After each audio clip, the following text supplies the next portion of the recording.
Еще раз проверю презентацию. Да, все в порядке. Mm-hmm. Девчонки сделали классную страницу PDF, прям вообще прям постарались. Каждое слово попадает в цель. Супер. У меня прям сегодня эмоции такие от этой странички. Классно. Просто классно получилось. Все готово. Сейчас 18 будет. Все, 18. Давайте стартуем, да? Да, давайте. Сейчас я сделаю вас организатором. Выключаю видеозвук пока.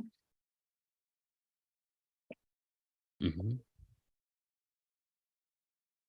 Стартовали.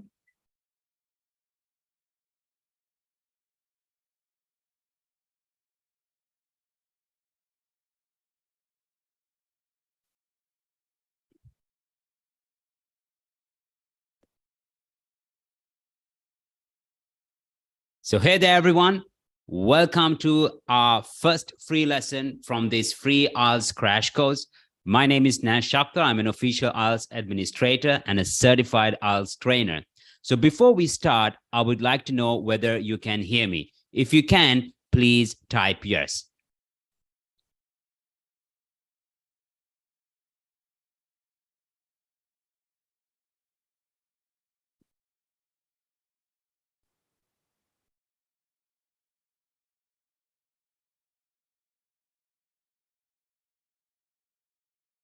So I hope you guys can hear me. If you can, it will be great. And then we can start our lesson. So wonderful. I see that. So once again, my name is Nash Shakhtar. I'm an official IELTS administrator, a certified IELTS trainer. I'm also the academic director at Master IELTS Online, and I have over 10 years of teaching experience. My free IELTS crash course has become very popular, and I guess you all requested this, and that's why today we're going to have the first lesson of this free IELTS crash course, and then tomorrow we're going to have our second free lesson. Speaking about our organization, we are Master IELTS Online. We believe that it is the most effective online courses, and I'm going to say why. We have prepared over 4,000 students to achieve a very high score. We have a very interactive online platform, and our aim has always been to help students to achieve a very high score in their first attempt. And as you can see, the results of our students, they speak for themselves. Quite often, they achieve band 7, 7.5. We even have students who have achieved a band 9 in speaking. So that's why, guys, in this free course, I'm going to show you what you should do to achieve a very high score. So that's why it's going to be for 2 days. Today is the first lesson.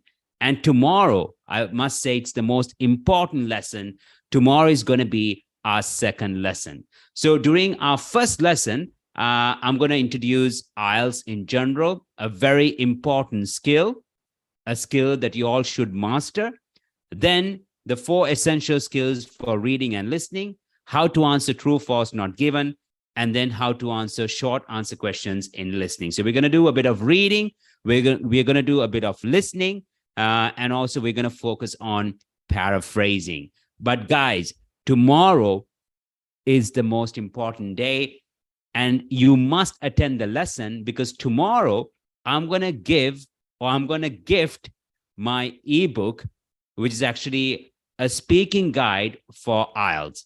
So it's my IELTS speaking guide. It's an ebook with useful idioms and expressions, how to answer different question types. You will receive this book if you attend my lesson tomorrow. So make sure to attend my lesson tomorrow, because you're going to learn some important skills I don't share quite often. And believe me, I don't share these things during my free lesson, but tomorrow I've decided to conduct this free lesson and share some unknown facts related to speaking and writing. So please make sure to attend this lesson tomorrow, because what you're going to learn tomorrow would be a game changer. So once again, remember, today we're going to focus on listening and reading. Tomorrow, I'm going to reveal useful tips, which I don't usually do. And also, if you attend the lesson, all the participants will receive a free ebook. So let's start then. What are we waiting for? So speaking about IELTS in general, remember, it stands for International English Language Testing System. It is the most popular language test in the world. Over 3.5 million candidates, they take this exam every year. Now, the problem with IELTS is actually only a 40%. They achieve their required score in their first attempt, only a 40%. More than 50%, they have to take this exam more than once. I even had a student who had taken the exam 17 times. Now, this is not because of poor English or because, they have difficulties with a particular section, mainly because of improper guidance and also being disorganized with their preparation. Now, I'll look into that. I will kind of explain how we should prepare effectively. Now, remember, you should always understand the purpose of this exam. A good score in IELTS, the second point says, a good score in IELTS, that means a band 6.5 to a band 9, certifies that a person can use English fluently in a native, professional English-speaking environment. So if you achieve a very high score, if you achieve like a band 7 or higher, you prove that you can negotiate in English. You certify that you have the ability to write business letters and analyze data. So if you take general IELTS, you'll be writing letters for task 1. If you take academic IELTS, you'll be describing graphs, bar charts, pie charts, maps, and diagrams. Now, also remember, if you prepare effectively, you'll also learn how to brainstorm in English. And that's a very important part. That's why quite often students struggle with writing. It's not all about writing, but like what to write. Now, if you are preparing for this exam, if you have already taken the exam, I'm pretty sure you might face this situation. You must have wondered how to come up with ideas. Like, I don't know what to write. Have you ever faced that challenge? Like, I don't know what to write. I don't know what to say when the examiner asks a question in speaking. This happens because we haven't developed the ability to brainstorm in English. So it's a very important part. Then also when it comes to listening and reading, you also need to acquire essential skills. Now, remember, in listening, there are 4 essential skills, and in reading, there are 4 essential skills. Do you guys know that? Now, I'm asking a question. Do you know these essential skills? If not, that's what you're going to learn today. That's what I'm going to teach you. And I'm pretty sure these essential skills will be very important if you want to achieve a very high score, both in speaking and in writing. So when it comes to the exam structure, there are 4 sections. We have listening, reading, writing, and speaking.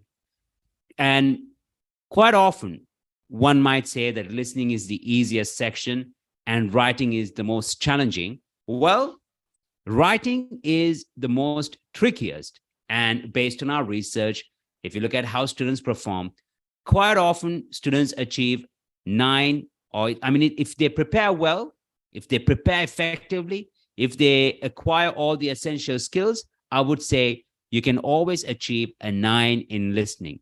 Then comes reading, where you can achieve a 9. Speaking, if you prepare effectively with proper practice, you can achieve 7, 7.5, 8, and you can even work your way towards achieving a 9. But when it comes to writing, it's a different ball game. You need to understand that writing is a skill that we don't use very often, right? I mean, even in our native language, how often do we write? So that's why writing requires more focus, more practice.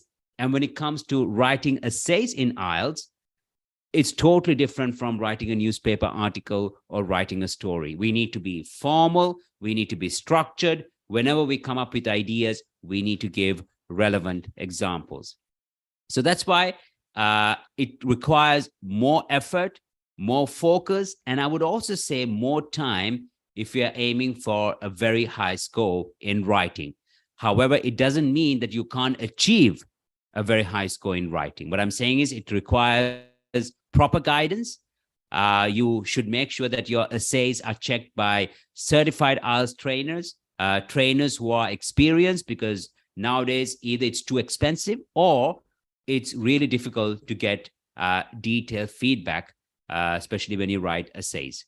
So that we're going to discuss a bit later. And that's why, guys, my lesson tomorrow, I'm going to show you like facts which are really untold. People don't know. People even don't know how the essays are checked, apart from the band criteria, like what are the other factors involved. So that's why I believe that you guys should just attend the lesson tomorrow, because that way it's going to be very helpful when you start writing your essays. So let's focus on listening now. So now I'm going to kind of, describe every section. In case you have questions, please type. I'll be more than happy to answer. In case I fail to answer, I'm sure that our team, our moderators would respond to your questions as well. So they'll be very happy to help you. So speaking about IELTS listening, remember it's the first section. The listening test is for 30 minutes and you're given 10 minutes extra to transfer the answers from the question booklet to your answer sheet. So it's the first section. It's going to be for half an hour. And if you're taking the paper-based test, you'll be given 10 minutes extra. If you're taking the computer-delivered test, you don't have this extra time. So you won't have 10 minutes extra to transfer your answers from the question booklet to the answer sheet. Now, remember, there are 4 parts in IELTS listening, and each part has 10 questions. So altogether, you will have 40 questions. The sections become more difficult, with section 4 being the most difficult. Now, the first section is the easiest. The second section becomes more challenging. The third section becomes even more challenging. And the fourth section is the most challenging. Always remember, the audio is played only once. So that's why you need to be very cautious. Always remember, before they play the audio file, they will give you 20 seconds. During those 20 seconds, you need to read the questions, identify keywords. That we will discuss a bit later. But you need to spend those 20 seconds effectively, cautiously, because if you don't do the right things during those 20 seconds, you might get a bit confused in listening. And that's why today I'm going to introduce those 4 essential skills. Now, you will be given time to read the questions and before you listen, and check after you listen. So this time that you have, you need to use it wisely. That's a very important part in IELTS listening. Now, soon after listening, you'll have reading. Now, the reading test is 60 minutes long. It's going to be for 1 hour. Now, if you're taking academic IELTS, there'll be 3 passages. The first passage will be the easiest.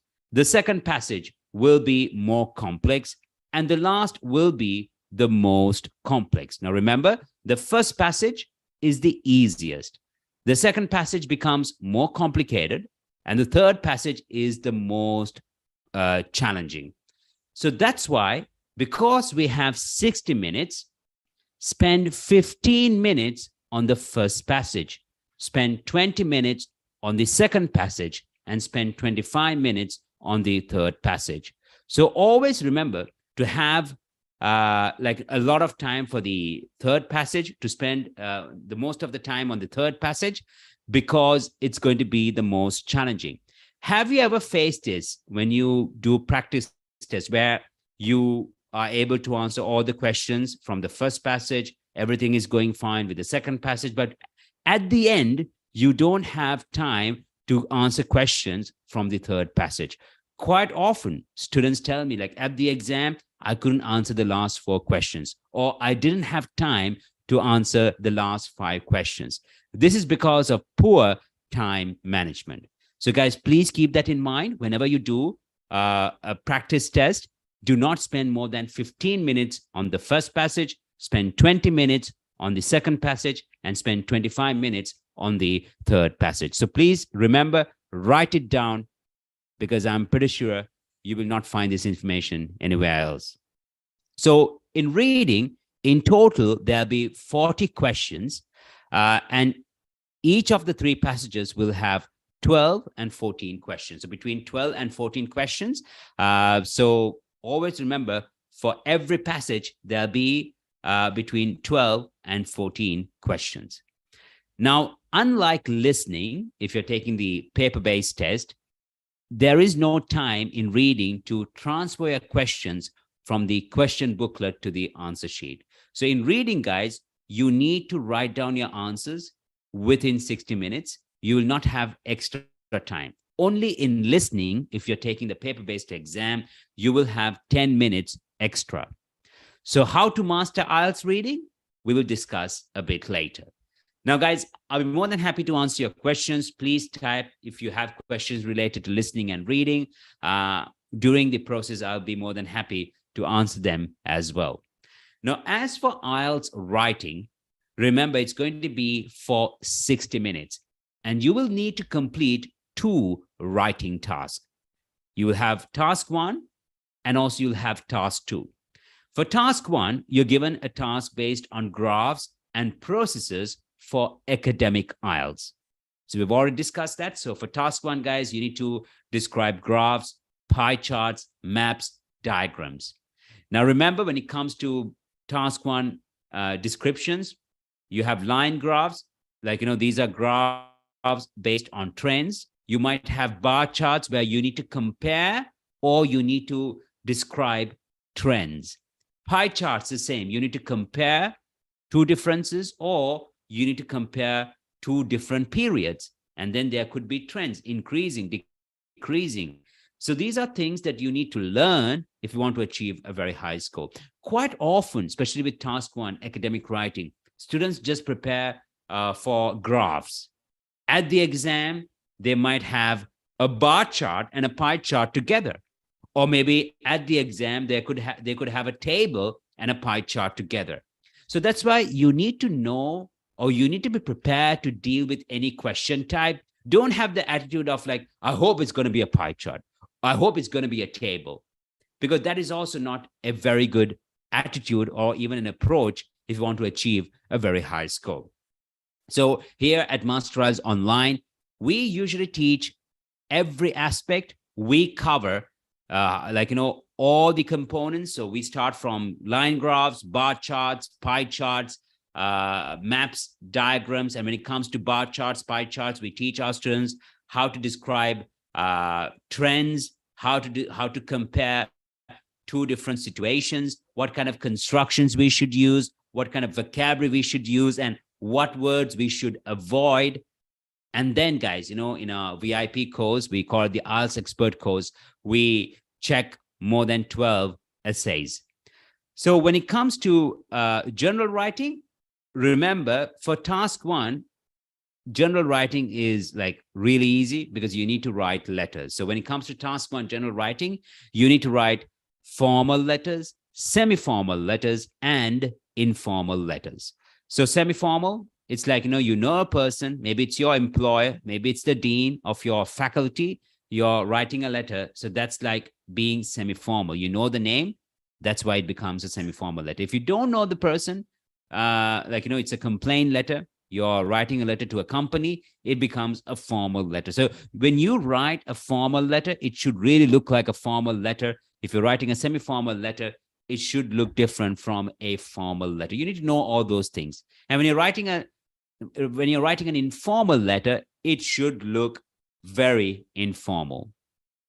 So that's why, guys, you need to know all those things before you take the exam. So for task 1, it should be not less than 150 words. And for task 2, it should be not less than 250 words. So task 1, 150 words. Task 2 should be not less than 250 words. So that's it about, that's all about writing, guys. So do you have questions? Okay, so I see that Ella is asking about the timing. So remember, for the first passage, 15, second passage, 20, and for the last passage, 25. So 15, 20, 25. So as for speaking, guys, remember, it's going to be not soon after writing. So after writing, you'll have a break. And also it depends on the exam center. Some exam centers might conduct the speaking part a day before, or maybe on the same day or the day after. But even if they conduct the speaking part on the same day, you'll always have some time to refresh. There'll be a break for 25 minutes, and then they'll conduct the speaking part. Now, remember, the speaking part would last between 11 and 14 minutes. Sometimes it could go on till 20 minutes. There are 3 sections. Part 1, questions about yourself. Part 2 is always a monologue. Part 3, questions based on general issues where you have to give your opinion, analyze, or predict. So part 1, guys, the examiner is going to ask questions related to your profession, about your university life, education, family, hometown, and maybe, about your leisure activities. So it's all about you. So do make it personal, but do not make it too general. Do not try to give opinion. So in part 1, don't try to be a philosopher. It's all about you. In part 2, you need to prepare for a minute and speak for 2 minutes. It could be about your best friend, your favorite restaurant. So the question could be, describe your favorite restaurant. Where is it located? How often do you visit? How do you get there? And so on. And you need to kind of, deliver a speech, I would say, for 2 minutes. So you need to know how to prepare within a minute to speak for 2 minutes. Now, that 1 minute preparation is crucial. Very often students believe that it's all about writing what they're going to say and then, read what they have written, just to speak on what they've written. So it's a bit different here. During that time, you need to know how to kind of, structure your answers. So that strategy you will learn with me in the future. So when it comes to part 3, guys, remember, it's all about questions related to general situations. So the examiner could ask about the differences where you need to compare 2 different situations. The examiner might ask you to predict the future based on a topic. Now, for example, he might ask what kind of changes we can see with shopping, or what kind of changes can we expect in the future with shopping. So you need to know how to predict, or maybe how to analyze reasons, how to give solutions. So here, guys, it's quite general. So that's why you should not make it too personal in part 3 speaking. Now, we spoke so much about sections. Now let's focus on that key skill. And that skill is paraphrasing. So what is paraphrasing? Remember, paraphrasing means expressing the same meaning in a different way. This is done by replacing certain words with synonyms, or by changing the word form and changing the structure of a sentence. So paraphrasing means expressing the same meaning in a different way. This is done by replacing certain words with synonyms, or by changing the word form and changing the structure of a sentence. Let's look at an example here. The new iPhone 14 will be released in September.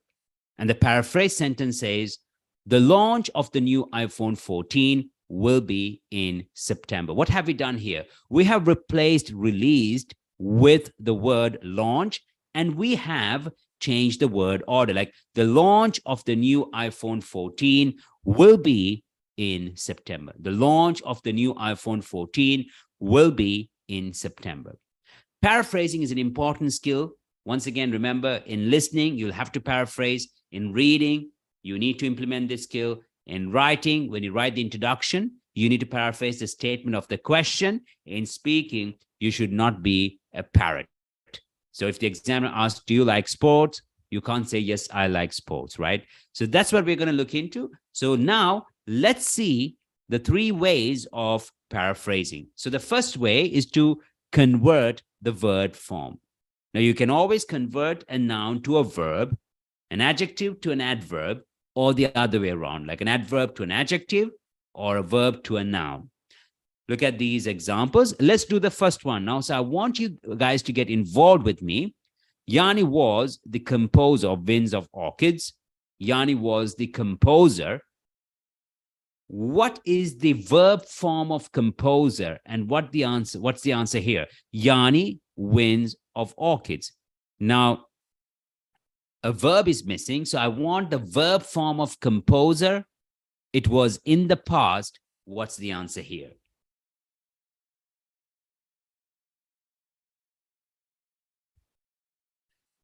Great. So we need the verb form. And what's the answer for this? Yes. Composed. Composed. Absolutely. She performed really well at the concert. What's the noun form of performed? And what should be the answer here? She gave an excellent at the concert. She gave an excellent at the concert.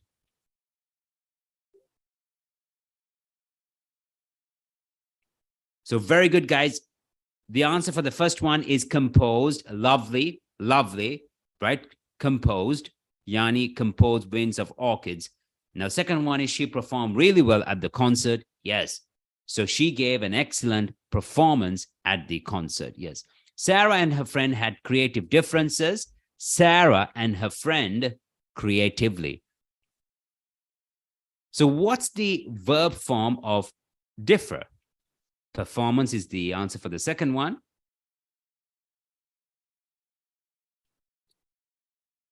Very good. But what's the answer for the third one? Sarah and her friend had creative differences. Sarah and her friend, well done. But is it differ or deferred? Is it differ or deferred? Now, you should pay attention to this point that it was in the past, right? It says Sarah and her friend had creative differences. So Sarah and her friend, is it differ or deferred? Differ is the verb. I agree. It's the verb form. But what's the answer here? Absolutely, guys. So it's a no-brainer. It's a no-brainer. Deferred, right? It was in the past. So the answer has to be deferred. It has to be deferred. Well done. Very good. Very good. Yes. Now, you might say, like, come on, this is not a big deal. I mean, word forms. Why should I bother? But even in task 1, academic writing, if you can use word forms effectively, the examiner would appreciate that. It is also considered to be a good range of vocabulary. So please do not undermine this. You should take it seriously. It's not all about replacing words with synonyms all the time. You should also think about the word forms, converting a noun to its verb form or an adjective to its adverb. And this should be done skillfully. Now, the second way is to replace certain words with synonyms. Now, look at the example here. Technology plays an important role in the education sector. Can you give me synonyms for important? What words can we use instead of important here?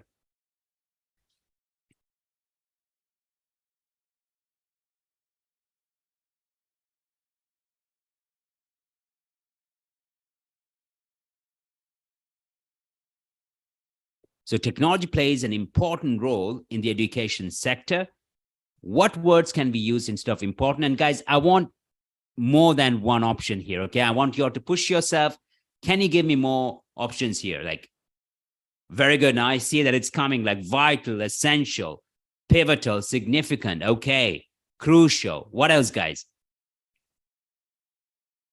I want more. Imperative. Well done. Now, did you see when I asked you to give synonyms for the word important, you guys just gave me more than one. It's not an issue. And that's why, remember, it's always easy to find synonyms for adjectives and adverbs. So it's a very important part, because even in IELTS listening, when you read a question, if you see adjectives and adverbs, you might hear synonyms, or they might rephrase it, because that's how the exam questions are structured. Like, that's how they create those questions. You need to keep that in mind. When you read a question in reading, always underline the adjectives and adverbs, because you will see synonyms, or you will find different expressions from the text for those adjectives and adverbs. So that's why you should always pay attention to this. It's a very important part. When it comes to speaking and writing, You can always, like, expand your vocabulary, impress the examiner by using different adjectives and adverbs and using synonyms for adjectives and adverbs. So always remember, guys, when it comes to speaking and writing, do not repeat, like, all the words from the question. Whenever you hear adjectives and adverbs, try to use synonyms. Now, in speaking, if the examiner asks, is it important to dance in your culture? Is it important to dance in your culture?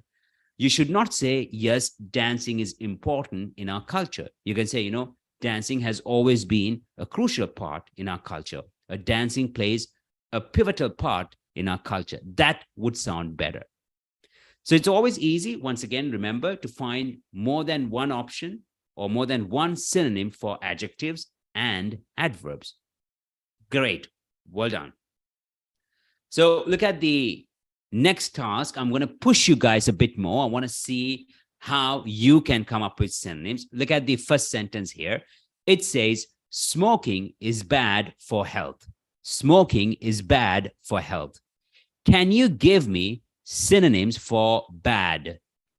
Smoking is bad for health. Can you give me synonyms for bad?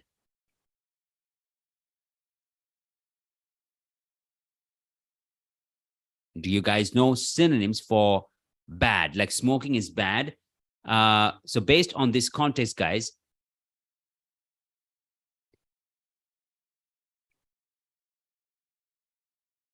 dangerous, injurious,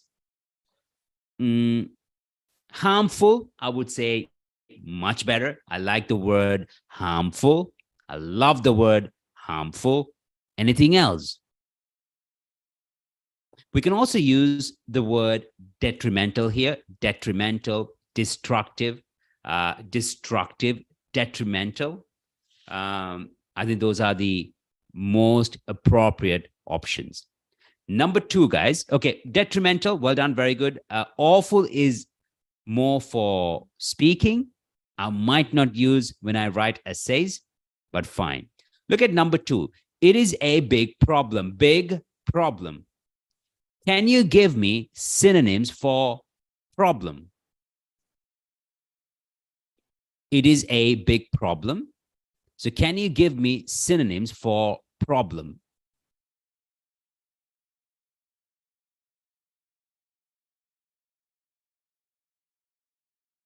Okay. Really enjoying the way you guys are answering. It's very nice that you guys are engaged here. Big problem, major dilemma. Why not? A major dilemma. Why not? Dilemma is fine. Also, guys, you can say problem, issue, right? It's a problem means it's an issue. It's a challenge, right? A problem means it could be a challenge. It could be a concern. It could be an obstacle. I'm going to show you these words. Challenge, obstacle, concern. Big, major, huge.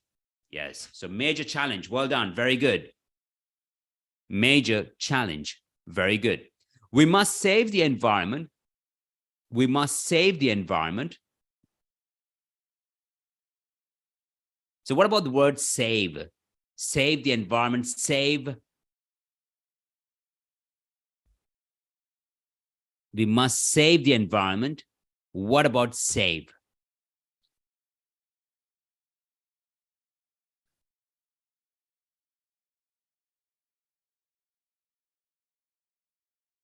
Take care.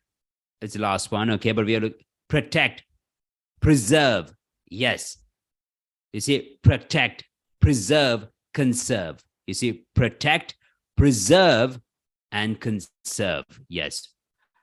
Defend is not applicable here, unfortunately, but protect, preserve, and conserve. So well done, guys. Very good. And as you can see, bad, harmful, detrimental. Big problem, major concern, serious issue. We must save, protect, preserve. Children need, children require more attention from their parents. So those are the options I would like to share now. Now, the third way of paraphrasing is to change the word order. Now, we can change the word order by, using the passive voice. So remember, we use passive voice when we don't want to focus on who is doing the action, but on who is receiving or experiencing the action. Now look at the first one. It says the government should take immediate measures. Immediate measures should be taken by the government. Parents should teach children foreign languages at an early stage. Foreign languages should be taught to children at an early stage. If you look at the second example, it says foreign languages should be taught to children at an early stage. And it does not mention who should be responsible.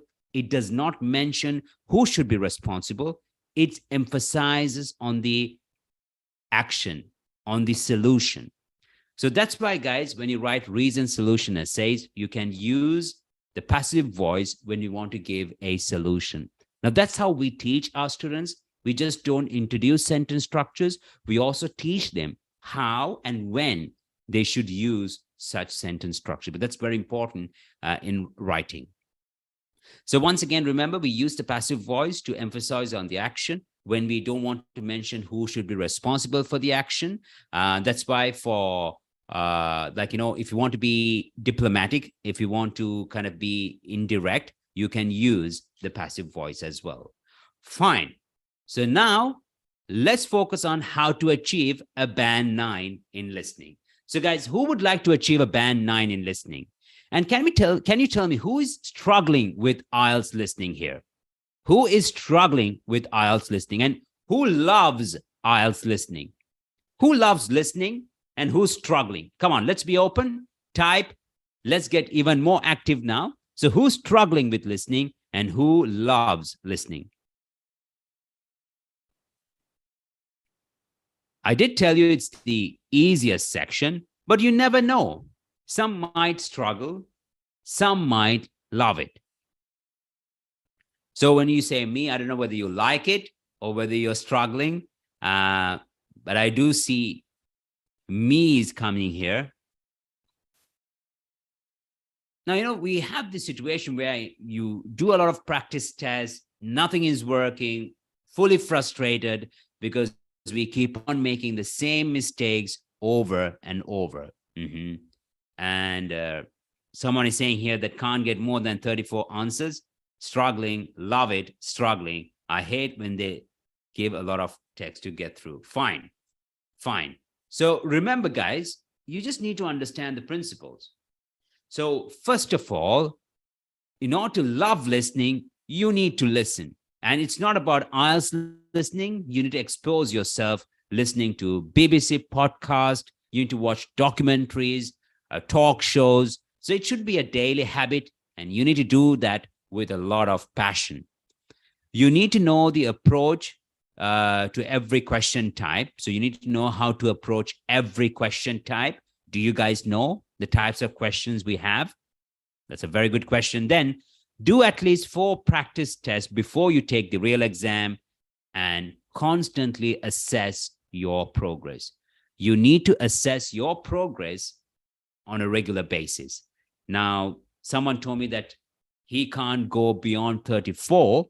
You need to be very objective, and I'm going to explain what you should do. I'm going to tell you how to do that. But anyway, guys, remember, when it comes to listening, we have different types of questions. We have sentence completion. We have multiple choice questions. We have matching.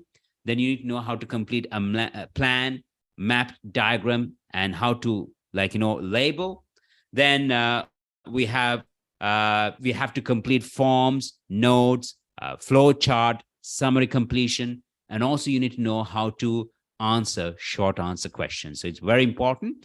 Those are the question types you will have. But the most important part is the approach, or how to understand the 4 skills. So the 4 skills are paraphrasing, identifying keywords, predicting the missing words, and identifying distractors. So these are the 4 skills. Remember, paraphrasing, identifying keywords, predicting the missing words, and identifying distractors. So this is a very important part. Fine, guys. So I'm not going to do listening with you all, but I'm going to kind of, I'm going to teach you the approach to this question type. short answer questions. So usually you will find short answer questions in every section. It could be in section 1. It could be in section 2, like we have here. It could be in section 3, and also it could be in section 4. So what's the approach? First of all, you need to read the instruction carefully. Now, here it says, write no more than 3 words for each answer. It says, write no more than 3 words for each answer. So it shouldn't be more than 3. So it can't be 4. It can be 2. It can be 1, but it can't be more than 3 words. Then, guys, remember, you will have 20 seconds. So before they play the audio file, they will ask you to go through every question, and they'll give you 20 seconds. And believe me, that's a lot of time. 20 seconds would be enough for you to read every question. So during those 20 seconds, read every question and identify keywords. So what are keywords? Keywords are words that would help us to understand the question better. Look at number 11. It says, what was the Sea Life Center previously called? What words would you underline here? What was the Sea Life Center previously called? What words would you underline here?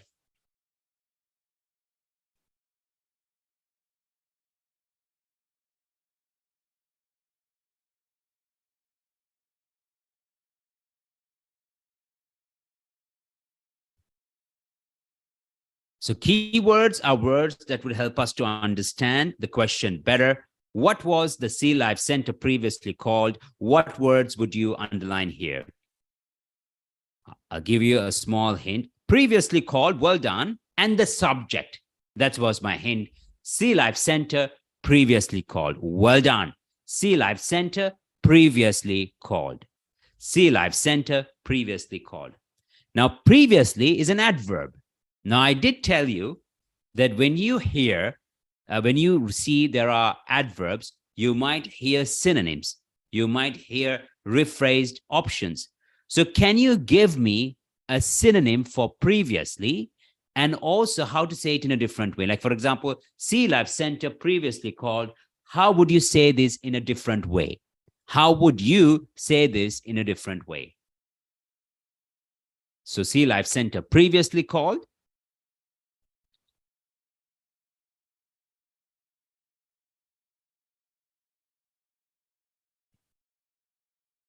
Before it was called, well done.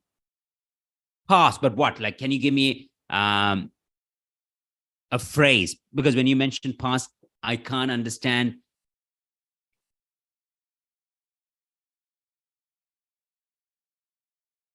In the past, before, formerly, well done, guys. Now, I'm very happy you guys are making this effort.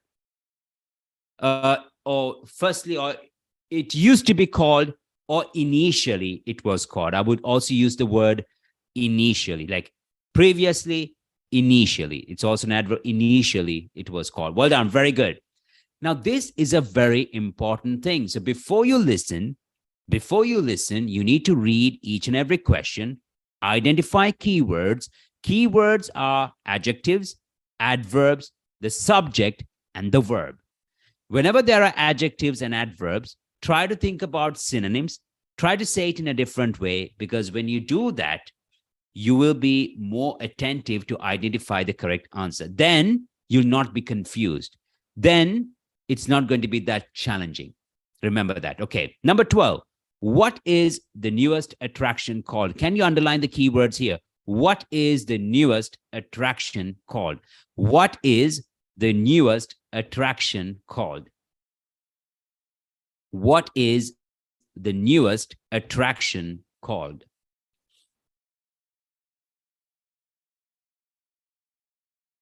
What words would you underline here? What is the newest attraction called?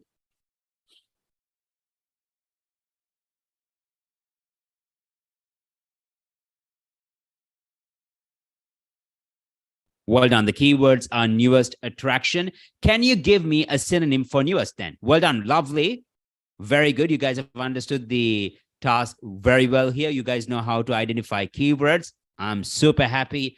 What can you give me a synonym for newest? Newest. Newest is an adjective. So newest attraction. It doesn't have to be exactly synonyms. You can rephrase it. It's also great. So how to say it in a different way? Latest, latest, well done. Recent or the most recent, well done. Very good. Lovely, guys. So let me move on now. Look at number 13. When is the main feeding time? So I would underline main feeding time. You guys are going to agree with me as well. Main feeding time.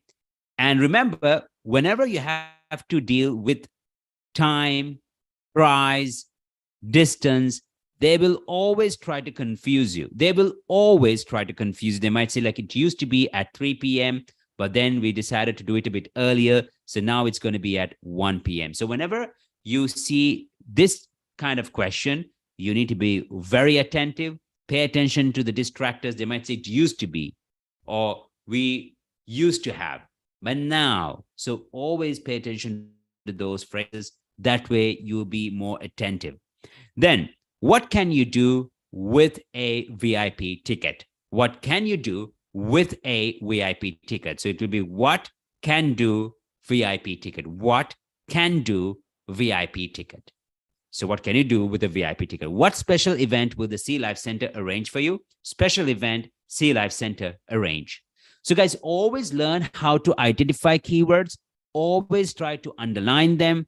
If there are adjectives and adverbs, think about synonyms. Even when there is a verb, which is very common, think about synonyms here. Arrange, organize, set up. Where will the petition for animal conservation be sent to? Where petition animal conservation sent to? What can you use to test what you've learned? What use, test what you've learned. So what, and you can also kind of, rephrase that. What can you use to test what you've learned? How to check your knowledge. How to check your knowledge. How to check your knowledge would also be appropriate here. Fine, guys. So if you don't have questions, I'm going to move on to reading. Okay. So remember, guys, when you join our IELTS expert course, where we help every student with every section, you will have weekly webinars in listening. You will have 12 units on our platform, and also we will teach you the step-by-step approach to every question type, and there'll be 5 to 7 complete practice tests. But I'll discuss that a bit later. But now let's focus on reading. So when it comes to reading, guys, when it comes to reading, it really depends on the passage or the text, and also the question type and so on. But can you tell me whether you find reading challenging? So who would love reading test? So who would like to do reading test every day? So who loves reading and who doesn't like reading? I mean, I'm speaking about IELTS reading. Do you enjoy or do you find it challenging?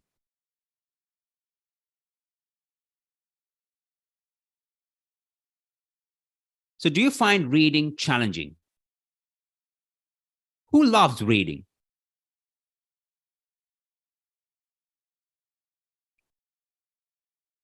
Okay, so I see that someone is saying matching heading is the most challenging. We had a wonderful session last week where I taught my students how to match headings, and I think they found it very useful. Someone likes reading, challenging. Yeah, so I like this statement. It says I'm okay with it, but there is a lot of text to read though in just 1 hour. Now that's the point here. You see, you have a lot to read, but you're not supposed to read a lot during the exam. You have a lot to read, but you're not supposed to read the whole text. That's the trick there. Okay, fine. So when it comes to reading, guys, the 4 essential skills are skimming, scanning, paraphrasing, and identifying keywords. Skimming, scanning, paraphrasing, and identifying keywords. You see, so I hope you know these skills. So first, skimming, scanning, paraphrasing, and identifying keywords. Now you know how to identify keywords. I'm really happy because you guys were really involved. Well done. You know what is paraphrasing. So you need to learn how to skim and how to scan. So skimming, scanning, paraphrasing, and identifying keywords. So guys, when it comes to reading, there are mainly 8 types of questions. We have matching headings, true, false, not given, yes, no, not given, multiple choice questions, summary completions, short answer questions, sentence completions, locating information in a paragraph. So these are the types of questions you will have at the exam. And you, if you want to achieve a band 9, a band 8, 8.5, or even a 7.5, you need to know how to approach every question type. It's very important. So guys, good news. Someone asked me, or someone told me about true, false, not given, how to cope with it. So let's focus on it. So are you guys ready for the challenge? If you are ready, let's start. So first, always read the instruction carefully. Here it says, do the following statements agree with the information given in the text below? In boxes 1 to 6 on your answer sheet, write true if the statement agrees with the information, false if the statement contradicts the information, not given if there is no information on this. True if the statement agrees with the information, false if the statement contradicts the information, not given if there is no information on this. So when it comes to true, false, not given, do not rush. You should never read the passage. First, read the statement. So read the statement first, and then try to locate the information based on the statement. But there are steps that you should follow. Look at the statement. It says, you can work through parts of a course more than once. You can work through parts of a course more than once. So try to identify keywords here. What are the words?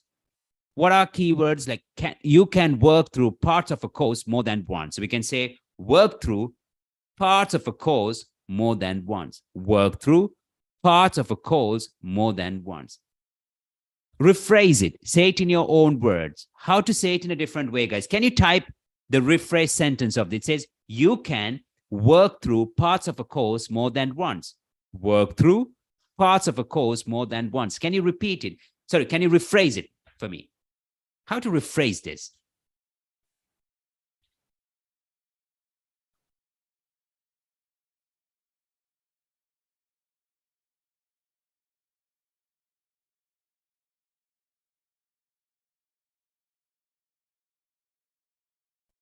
Okay. Now, that's the most important part. You need to understand the question. You need to understand the question properly.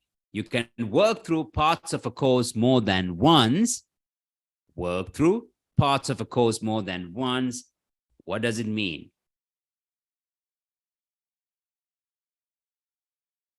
Yeah, so that means you can repeat a section whenever you want to. So always rephrase it. That means you can repeat a section of the course several times, many times. So can you read the first 4 lines? Can you read the first 4 lines and tell me whether this is true, false, or not given? The first 3 lines, I would say, the first 3 lines, can you tell me whether this statement is true, false, or not given?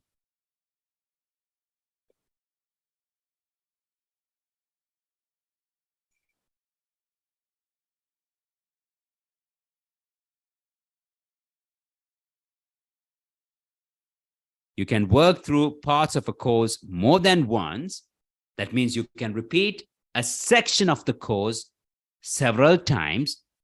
You did it once, you can go back and do it again. Is this statement true, false, or not given?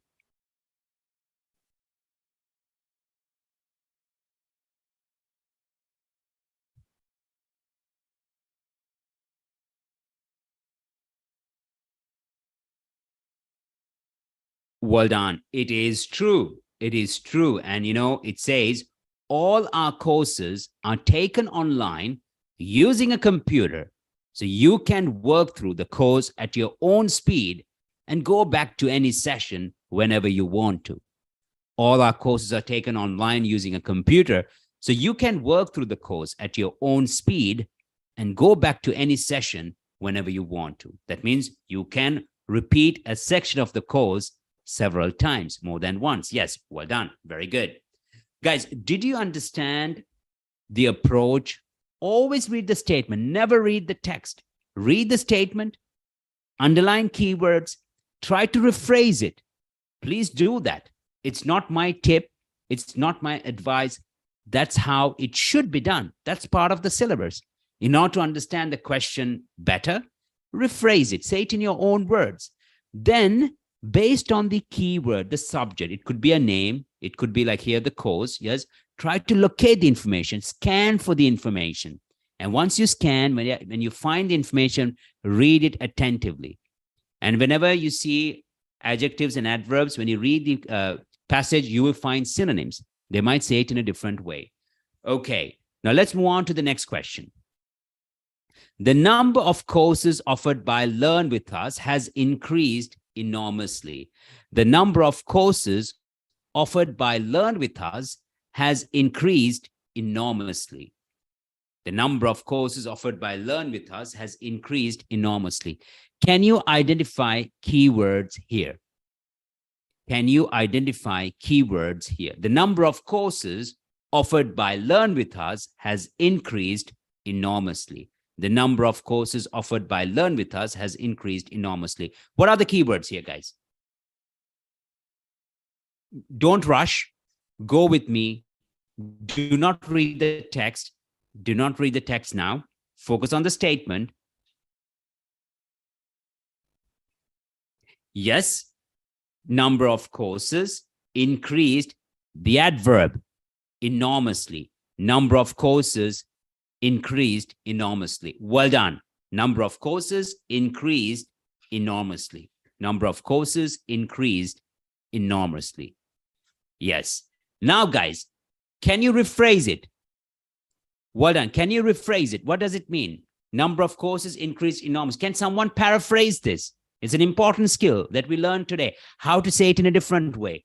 Number of courses increased enormously. How would you paraphrase? Now, I want to see how you guys write as well. Can you paraphrase this statement? Number of courses increased enormously.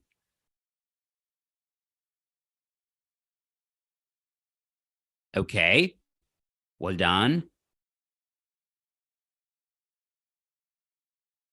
I see you guys know how to identify keywords, but how to understand the statement better. Can you rephrase it? Increased enormously or number? Now you need to visualize that, guys. That means from 5 courses to 100 courses. Now that's a significant increase. A lot of courses rose. Okay, fine. Or for example, you can say, well, okay. We might not say amount, but number. Now, Learn With Us offer more courses, or you see, look at present. If we have has increased, guys, that means from the past till the present. You see, that means in the past, we used to offer 10 courses. Now we offer 25 courses. You see, or we have increased the number of courses we offer for the past, let's say, 10 years. If you see such statement, it's true. If they say they have decreased the number of courses they offer, this statement is false. If you don't see such information, then it's not given. So guys, read the, so you found the answer for the first statement on the 3rd line. So now read further and tell me whether this is true, false, or not given. And look for the numbers. See whether you see like anything about increased or decreased, right? Doubled, tripled.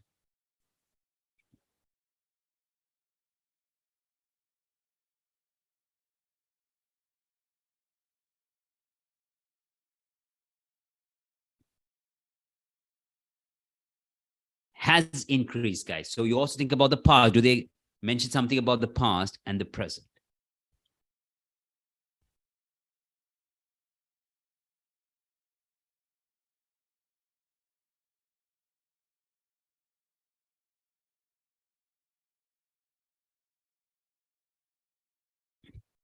Do not go by the fact that they're offering thousands of courses now.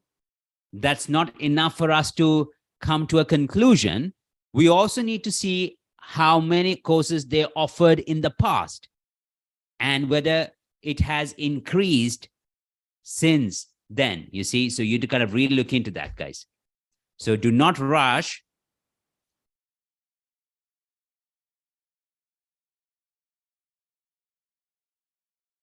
Okay, now I see true and also see not given. So I get different answers here.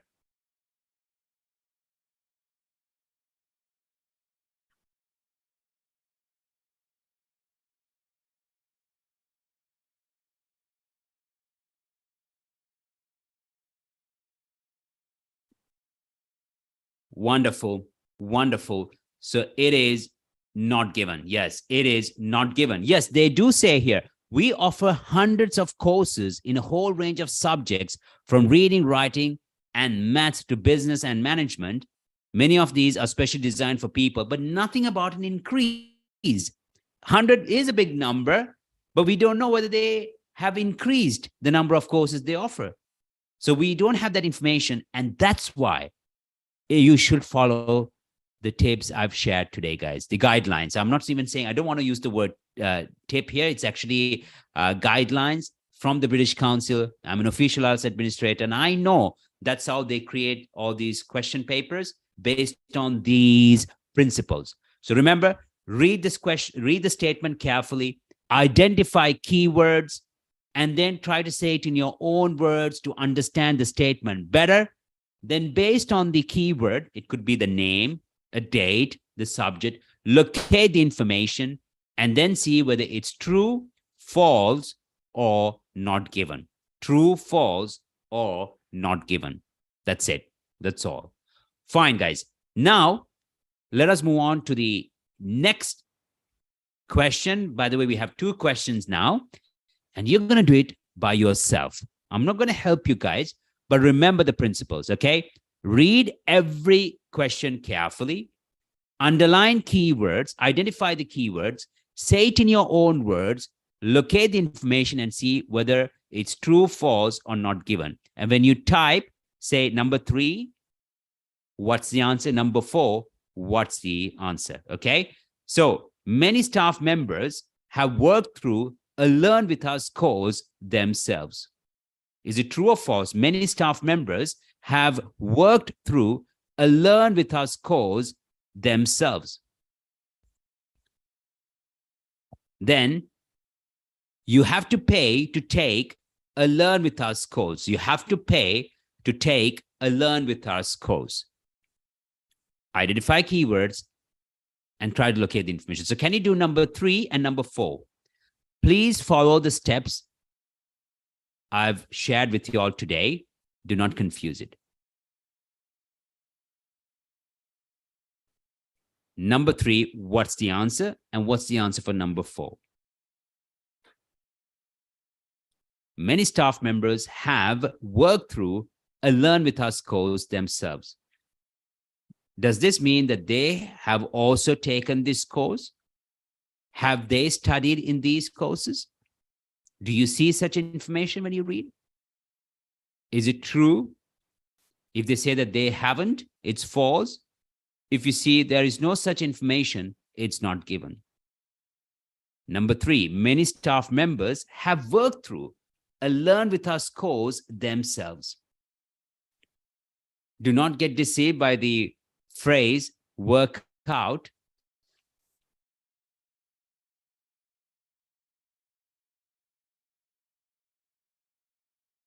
Rephrase it.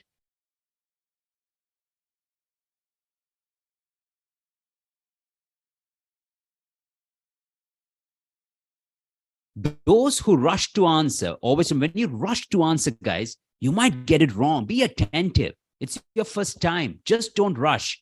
Take your time. understand the statement properly, rephrase it, follow the principles, because you don't want to take the exam several times, right? You need to kind of understand the steps, be attentive, do not rush. Number 4, it says you have to pay to take a Learn With Us course. You have to pay. Doesn't matter how much you pay, you have to pay. Even if you pay a penny, it's not for free. Even if you don't pay the full amount, you pay, right? You didn't pay the full amount, you paid maybe 50%.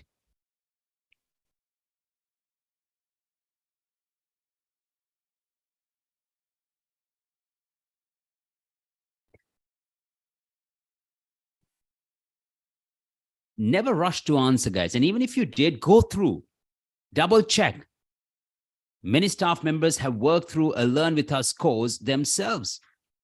Does this mean that they also studied in these courses? Do you see this information?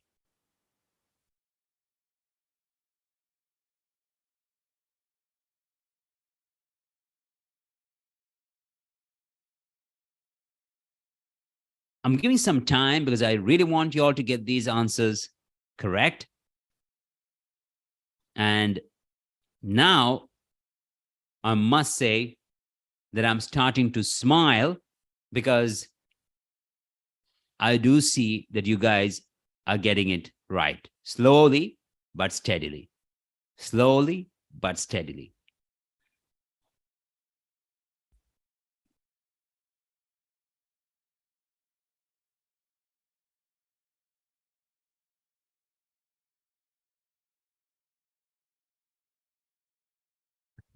Well done, guys. So remember that always read the statement carefully and try to rephrase it. Try to rephrase it. This way you'll understand the statement better. Look, it says many staff members have worked through a Learn With Us course themselves. That means they also took this course. They studied in this course. If you read, it says, step 1, have a chat with a friendly member of staff in one of our 1,500 Learn With Us centers around the country. They can advise you on the most suitable course. They'll also work out whether you qualify for funding so that you won't have to pay the full fee of the course. You see, so nothing about they have also studied in these courses. You don't see this information there, so it's not given. Once again, step 1, have a chat with a friendly member of staff in one of our 1,500 Learn With Us centers around the country. They can advise you on the most suitable course. They'll also work out whether you qualify for funding so that you won't have to pay the full fee of the course. Look at the second one. It says you have to pay to take a Learn With Us course. And the answer is yes, because here it says they'll also work out whether you qualify for funding so that you won't have to pay the full fee of the course. That means you have to pay some amount. You don't have to pay the full fee, but you need to pay a percentage. So it's not for free. So you have to pay, and the answer is true. Now, that's why true false is very tricky. Quite often, students don't understand the statement properly. And also, you cannot answer by reading the whole passage. First, you need to read the statement. You need to identify keywords and spend some time at the beginning. Guys, I know that you have only 60 minutes, but you need to prepare well. So you need to understand the statement. And in order to do that, rephrase it. Say it in your own words. Then locate the information and see whether it's true, false, or not given. So that's very important. So guys, that's it for today. So we're going to have our next lesson tomorrow, and it's a very important part. So remember, guys, that tomorrow we're going to focus on speaking and writing. So that's why I'm going to show you how to achieve a 7+, both for speaking and for writing. And I'm going to reveal some useful information that you will not find anywhere. It will not be on websites, on YouTube videos, even on our YouTube channel. So it's something that I'm going to do for the first time, because I've had so many questions from my students. So I'm going to show you how the examiner would assess how a paragraph should be structured. And remember, for all the participants, those who participate tomorrow, you will receive my ebook. my speaking guide, and I'm pretty sure it will be very useful. It shows the approach to answer every question type in speaking, how you should manage your time, what kind of words you can use, idioms and expressions based on different topics. So in that book, you will have useful idioms for people, places, education, gadgets, and also uncommon topics. So guys, make sure to join the lesson tomorrow. Do say, yes, I will join. Do type it so that my team knows who will participate, and also that they will prepare the ebook and special offers for you all. In the meantime, guys, do you have questions? Now, I'm sure you know the skills which are essential. Now you have an idea how to paraphrase, how to identify keywords. I'm pretty sure these skills will be very useful both for listening and for reading.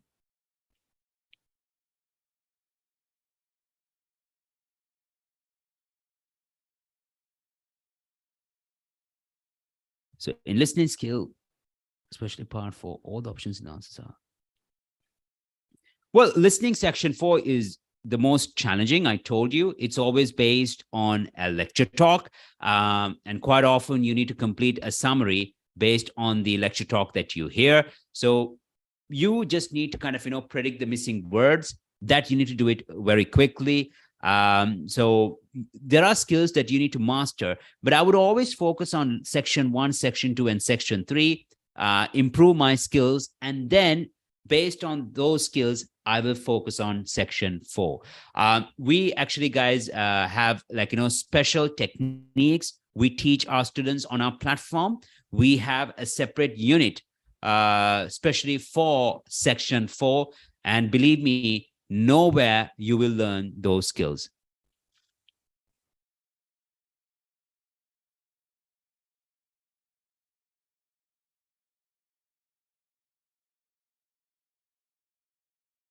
So guys, remember that tomorrow, same time, we're going to meet for our second lesson. So I'm going to conduct my second lesson tomorrow. It's going to be 7 p.m. UAE time.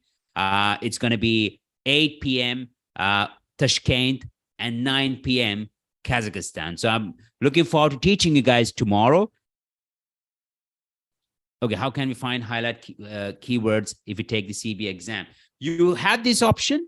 And the thing is, actually, even if you just highlight it, you don't have to scroll up and down. It's very convenient. You'll have the questions on the one side, the text on the other. So it's really convenient when you do it on the computer base. So do not worry about that, guys. Okay, so I'll take 1 or 2 questions, and then we'll call it off for today.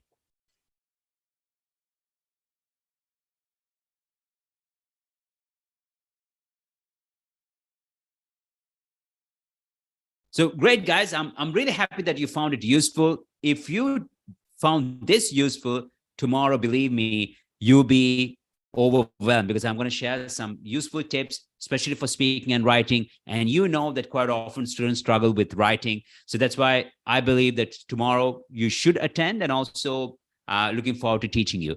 So that's it, guys. That's it for today. Have a great evening and see you tomorrow. Bye-bye.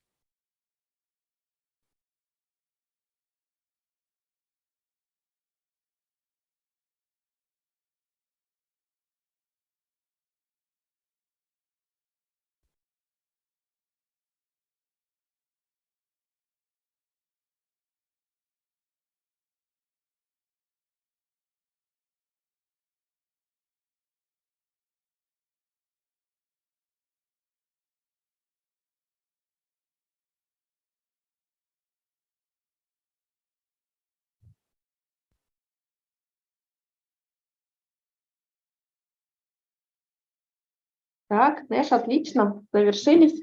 Да.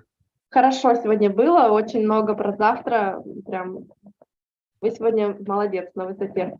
Там Спасибо. люди пишут, активные такие, благодарят. Контента было, как всегда, много. Да. Ну, завтра я еще переделаю, Ольга, как вы сказали, да, я просто понял, как мне это все по поводу курс, как продажи, да, вот speaking and writing, да, что нужно, я это, да, уже готов это сделать, поэтому я это уже начинаю это сделать, я думаю, да, Я согласен, что не надо много контента, но много продажных опций. Почему это будет выгодно, что мы будем, особенно speaking и writing, да, и это правильно, да. Но чуть-чуть там будет контент, потом, да, контент, как мне... Да. Да, это хорошо, да, все.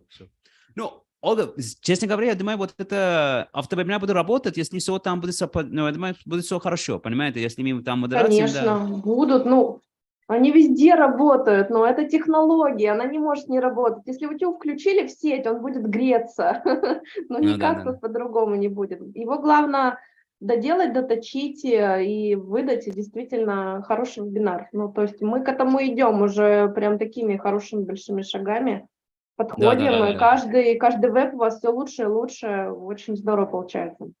И благодаря вас, потому что я всегда ваши советы очень серьезно отношусь. Что-то вы сказали, я вот даже сегодня сказал на собрании, что вы 5 минут назад мне что-то говорите, да, я это дальше не говорю, что я уже готовил, я не буду поменять, я все сделаю, как вы сказали, понимаете, я это вспомню на процессе. Здорово. Да. Здорово, это хорошо. Ну, это потому что это опытный, и это понятно, и я думаю, вы всегда рекомендуете за наш интерес, понимаете, это общий интерес. Конечно, ну, то есть наша задача сделать продукт, и чтобы он продавался, то есть это самое главное. Все остальное это лирика, все остальное можно сделать, доточить ошибки, допустить, нанять персонал, уволить, поменять, а самое главное продукты, чтобы все это продавалось. Ольга, мне один вопрос, ну, потому что вот Андрей, мы работаем рекламой, да, но по вашему опыту, как вы видите вот со заявками, например, потому что Валерий мне сегодня говорит, там есть люди вообще не потенциальные, есть потенциальные, но что, я не знаю, как вы видите, например... Сколько денег вы тратите на рекламу? Мы вот в ноябре, да, я получил счет из Facebook где-то $400. Еще мы ему оплачиваем, понимаете? $400 это за один запуск получается? Нет, это все. 3 запуска. 3 запуска, $400. Да. Это очень дешево. Это очень-очень дешево. Это очень-очень дешевые лиды, но надо их качественно смотреть. Смотрите, у нас сейчас получается доходимость на вебинар держится на уровне 5-6%. Ну, 7, так ближе к 7, так вот получается, если всех брать. То есть они письма читают, на вебы не ходят. Но читают-то хорошо. То есть нельзя сказать, что у нас аудитория прям не целевая какая-то идет. Потому что была бы не целевая, они бы отписывались, было бы много отписок, у нас отписок немного.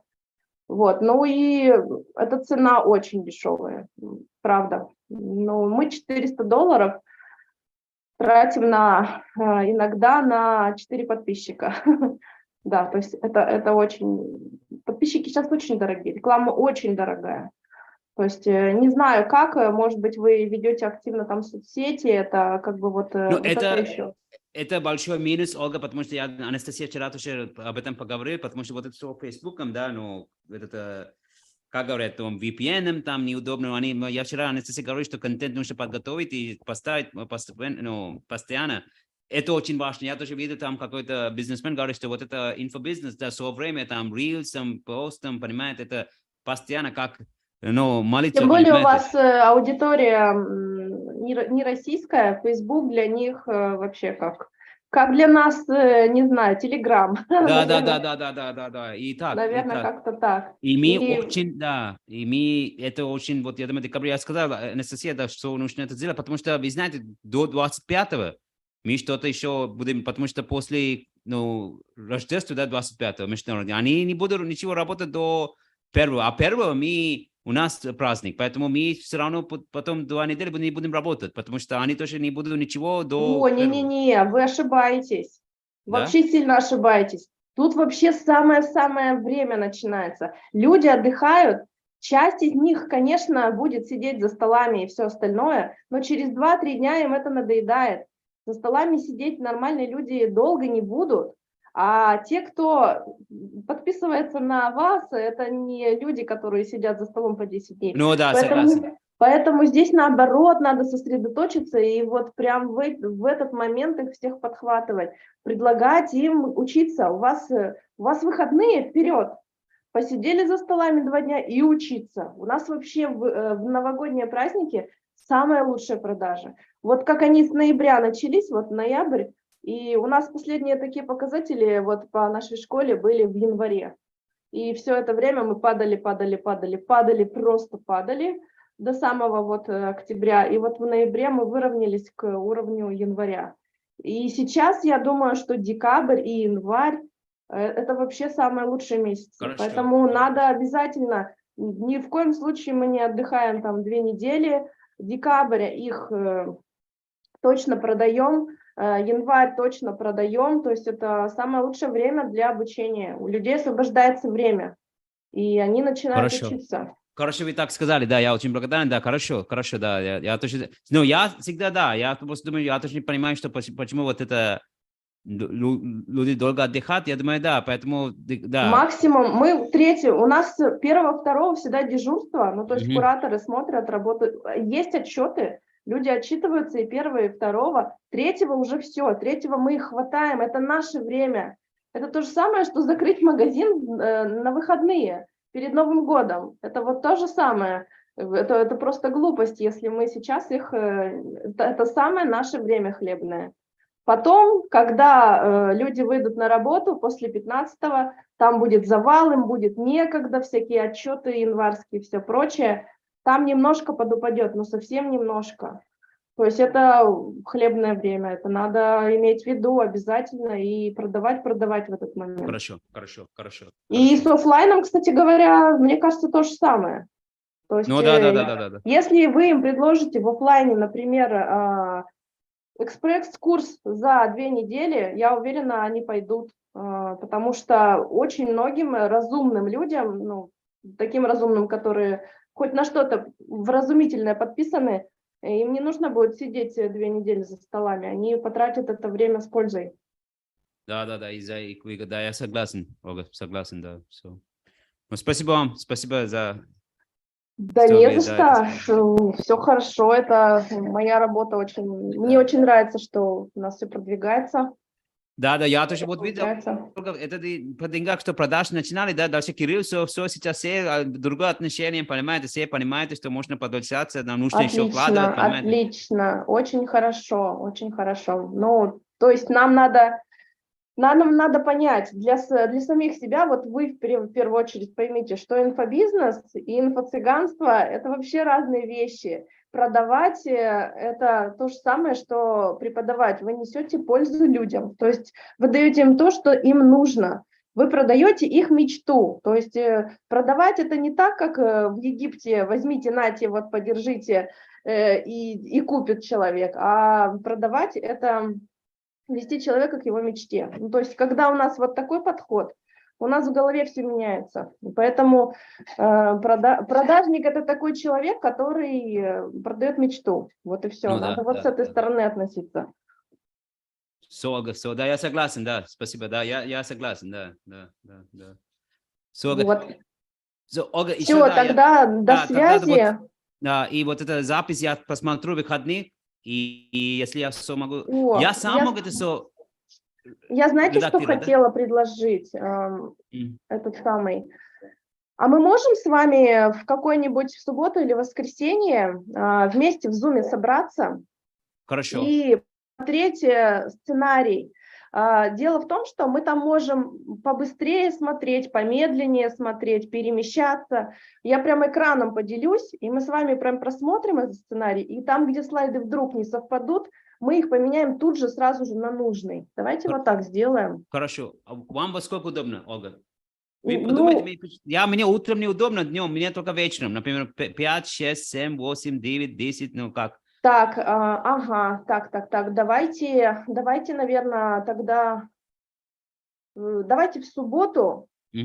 Так, до субботы мы успеваем, завтра, да, 1 точно мы успеем провести до субботы. Так, давайте в субботу часиков в 19, нормально будет? У меня 19:30 врач, я только помню в субботу, извините. Так, тогда, блин. А когда вы вернетесь, вы уже, наверное, будете не очень. А в воскресенье у вас как? Ну, воскресенье удобно, воскресенье, да, вообще удобно, да. Воскресенье удобно. А в воскресенье в какое время удобно? Ну, давайте 19 воскресенье, если вам удобно, это отлично мне, вообще хорошее время. Давайте, выделим время. Мы и отсмотрим, давайте запланируем часа 1,5-2, и мы тогда сразу 2 отсмотрим. Первый, и который завтра проведем. Хорошо. Там я не думаю, что долго. Мы это посмотрим в ускоренном режиме, прямо в сценарий залезем. Да. И просмотрим. Так будет удобнее. Потому что если вы посмотрите, где-то что-то не так увидите, мы сразу правим, и все, и у нас чистовой вариант. Ольга, если так, давайте, потому что я понедельник тоже буду здесь, поэтому если хотите, можете на понедельник это сделать, понимаете? Потому что мне вечером понедельник ничего, ну, потому что это рабочее время, понимаете, выходные отдыхайте.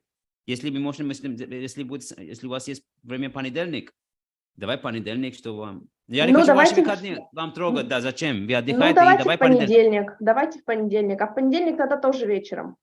Да, потому что у меня собрание, все там, понедельник тогда, да. Давайте. 6, ну 7, да, давайте. У нас в понедельник вебов нет, поэтому мы спокойно можем провести. Да, давайте все. Все, давайте отлично. Тогда в понедельник на 19 я тогда поставлю себе напоминалку, запланируем.